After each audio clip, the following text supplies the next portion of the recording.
অনেক বড় breaking news. Bangladesh cricket board ও আইসিসির মধ্যে কালকে মিটিং হয়েছে এবং সেই মিটিংয়ে কি সিদ্ধান্ত নেওয়া হয়েছে এই ভিডিওতে তোমাদেরকে জানাবো। তো ভিডিওকে লাস্ট অবধি দেখতে থাকো, আর চ্যানেল নতুন হয়ে থাকলে চ্যানেলটিকে ফলো আর সাবস্ক্রাইব করে দেবে এবং লাইক শেয়ারও করে দেবে। তো চলো ভিডিওটাকে শুরু করি। টি-20 বিশ্বকাপ 2026 সালটা খেলতে বাংলাদেশের দল ভারতে আসবে না, তোমরা তো জানো, এবং বাংলাদেশ ক্রিকেট বোর্ড ও আইসিসির মধ্যে এর আগেও মিটিং হয়েছে। ভিডিও কলে মিটিং হয়েছিল এর আগে এবং সেখানে বাংলাদেশ দল মানতে চায়নি, বাংলাদেশ ক্রিকেট বোর্ড মানতে চায়নি কি আমরা আমাদের দলকে পাঠাবো না ভারতের মাটিতে ক্রিকেট খেলতে। এখনও এড়ে আছে, এখনও ভাই তারা মানতে চাইছে না, বাংলাদেশ ক্রিকেট দল ভারতে আসতে চাইছে না ক্রিকেট খেলতে।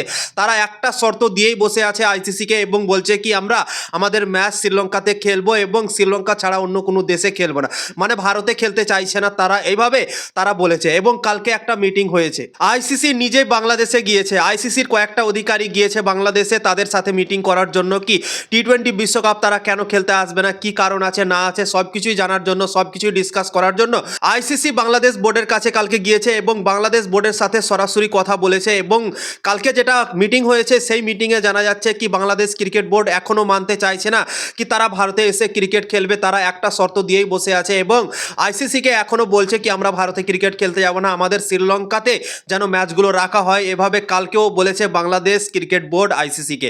এবং শোনা যাচ্ছে কি এটাও শর্ত দিয়েছে বাংলাদেশ ক্রিকেট বোর্ড কি গ্রুপ যেন চেঞ্জ করা হয়, ঠিক আছে, গ্রুপ চেঞ্জ করার কথা বলেছে। শ্রীলঙ্কা আছে বি গ্রুপে এবং বাংলাদেশ আছে সি গ্রুপে। তো শ্রীলঙ্কা আর ভারতের মাটিতে যেহেতু এই টি-20 বিশ্বকাপটা হবে, তো শ্রীলঙ্কা নিজেদের ম্যাচ তাদের হোম গ্রাউন্ডেই খেলবে, প্রত্যেকটা ম্যাচই কিন্তু তারা শ্রীলঙ্কাতেই খেলবে। তো একটা পসিবিলিটি তৈরি হতে পারে বাংলাদেশ দলের জন্য, বাংলাদেশকে যদি শ্রীলঙ্কাতে দেয় তাহলে কিন্তু গ্রুপ চেঞ্জ করতে হবে। একটা অপশান আছে, আইল্যান্ড আছে বি গ্রুপে এবং বি গ্রুপ থেকে যদি আইল্যান্ডকে সি গ্রুপে নিয়ে চলে আসা হয় এবং সি গ্রুপ থেকে বাংলাদেশকে বি গ্রুপে ঢুকিয়ে দেওয়া হয়, তাহলে কিন্তু একটা পসিবিলিটি তৈরি হতে পারে বাংলাদেশ দলের জন্য। কিন্তু আইসিসি সেটাতে কি রাজি হবে?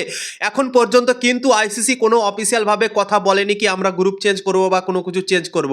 বাংলাদেশ ক্রিকেট বোর্ড এটা আবেদন করেছে আইসিসির কাছে কালকের মিটিংয়ে, এটাই খবর বেরিয়ে আসছে কি বাংলাদেশ ক্রিকেট বোর্ড গ্রুপ চেঞ্জের কথা এখন বলেছে। এতদিন তো বলছিল কি আমরা ভারতে ক্রিকেট খেলতে যাব না, একটাই কথা নিয়ে তারা বসেছিল। এবার কালকে একটা নতুন কথা বলেছে আইসিসিকে এবং বলেছে কি আমাদের গ্রুপটা যেন চেঞ্জ করা হয়, ভারতের মাটিতে আমরা ক্রিকেট খেলতে যাব না। এখনো ভাই তারা মানতে চাইছে না। তো আইসিসি কয়েকদিন তাদের সাথে মিটিং করবে, শোনা যাচ্ছে কি 2-1 দিন হয়তো মিটিং করতে পারে। কালকে একটা মিটিং হয়েছে, তো আরও হয়তো আইসিসি আর বাংলাদেশ ক্রিকেট বোর্ডের সাথে মিটিং হতে পারে এবং তারপর আইসিসি হয়তো কিছু একটা ডিসিশন নিতে পারে এই টি-20 বিশ্বকাপকে নিয়ে। টি-20 বিশ্বকাপ শুরু হতে খুব একটা সময় বেঁচে নেই, তোমরা তো জানো 7 তারিখ থেকেই শুরু হচ্ছে, মানে 7 ফেব্রুয়ারি থেকেই শুরু হচ্ছে টি-20 বিশ্বকাপ এবং আজকে হয়ে গেল ভাই 18 তারিখ, মানে 18 জানুয়ারি হয়ে গেল। তো তোমরাই ভাবো খুব একটা বেশি সময় বেঁচে নেই এবং এখনও ভাই ক্লিয়ার নেই কি বাংলাদেশ দল টি-20 বিশ্বকাপ খেলবে কি খেলবে না, তারাকে বাদ দিয়েই টি-20 বিশ্বকাপ হবে নাকি তাদের ম্যাচ শ্রীলঙ্কাতে শিফট করা হবে, কোনো কিছুই খবর কিন্তু এখনো ক্লিয়ার হচ্ছে না ভাই। তো কালকে আইসিসি মিটিং করার পরেও কিন্তু কোনো কিছুই ক্লিয়ার হলো না এবং ঘুরে আরও বাংলাদেশ ক্রিকেট বোর্ড আইসিসিকে শর্ত দিয়ে দিয়েছে গ্রুপ চেঞ্জ করার জন্য।